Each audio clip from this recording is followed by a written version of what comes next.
Chukwudi's foot slipped. One moment he was walking, the sacred wooden staff clutched in his sweating palm, and the next, the earth betrayed him. His body lurched sideways, arms flailing wild as a bird with broken wings. The staff flew from his hand, spinning through the air. "Obi!" The scream tore from his throat. His fingers caught something, a thin root, a thread of life hanging from the cliff edge. His body slammed against the rock face, feet dangling over the churning white water that hungered for him below. The root trembled under his weight. "Obi! Brother! Help me!" Obi stood frozen on the path, the wooden staff now in his hands where he'd caught it. He stared down at his brother, and something dark moved across his face like a shadow passing over the moon. "Obi, please!" Chukwudi's voice cracked with terror. His fingers were slipping, the root pulling free from the earth grain by grain. "Brother!" Obi's mouth opened, and the words that came out were cold as river stones. "I have prayed for this." "What?" Chukwudi's eyes went wide. "Every night, every dawn, I have knelt and asked the gods to remove you from my path. You, always standing in my way, always the favorite, always the one who came first."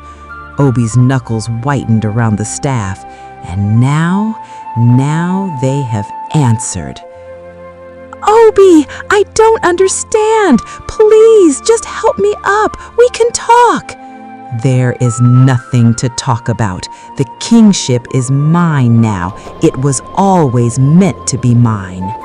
Chukwudi tried to speak, to remind his brother of all the times they had stood together, fought together, laughed together. But before the words could form, Obi turned his back and walked away, his footsteps fading into the forest sounds. "Obi! Obi!" The root gave a final sickening tear. Chukwudi fell.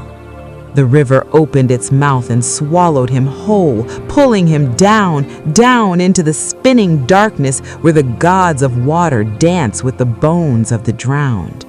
Obi walked through the forest, but each step felt heavier than the last. The staff in his hand seemed to burn his palm, though it was just ordinary wood that would make him king. He was drowning. Your brother was drowning, and you walked away. "No," Obi whispered to himself. "No, this is what must be done." But the memories came anyway, unbidden and unwelcome. Chukwudi standing between him and the older boys who had mocked his thin arms. Chukwudi sharing his portion of meat when their father had little to give. Chukwudi, always Chukwudi, with that smile that made even the elders soften.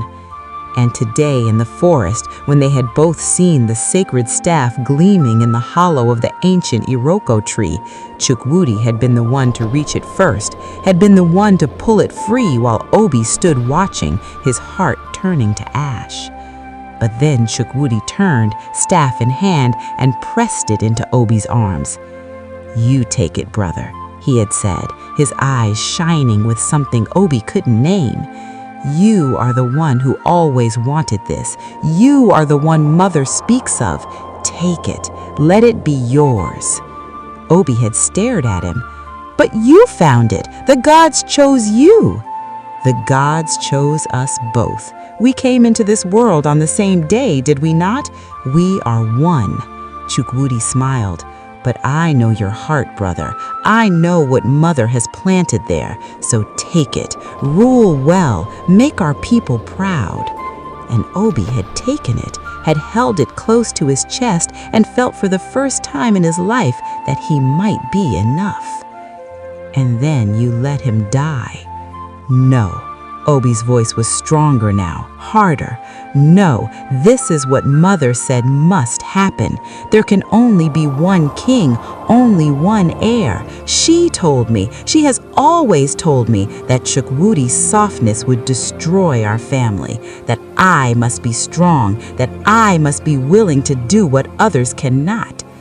The words sounded hollow even to his own ears. By the time Obi emerged from the forest, the sun was bleeding red across the western sky.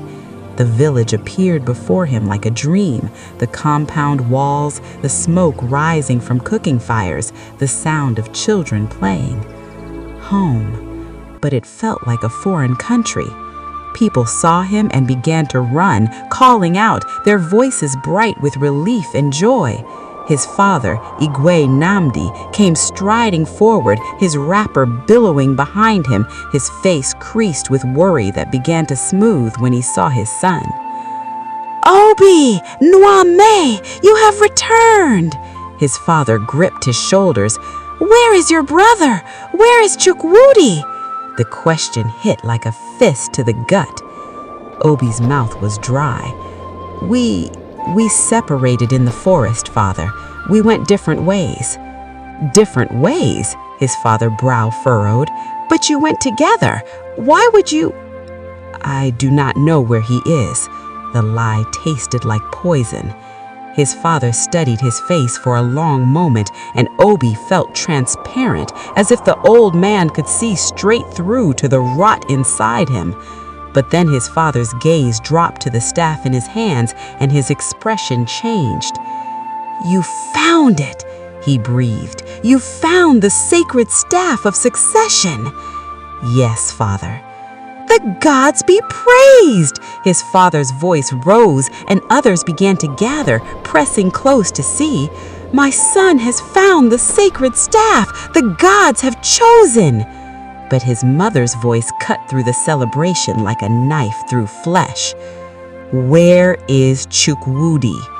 Obiagali pushed through the crowd, her eyes sharp and searching. She was a small woman, thin as a reed, but there was iron in her spine and fire in her gaze. She had always been like this, hungry, ambitious, never satisfied with what the gods had given her. "Mother," Obi said, his voice coming out smaller than he intended. "I asked you a question. Where is Chukwudi?" "We don't know. We separated." "And you took the staff."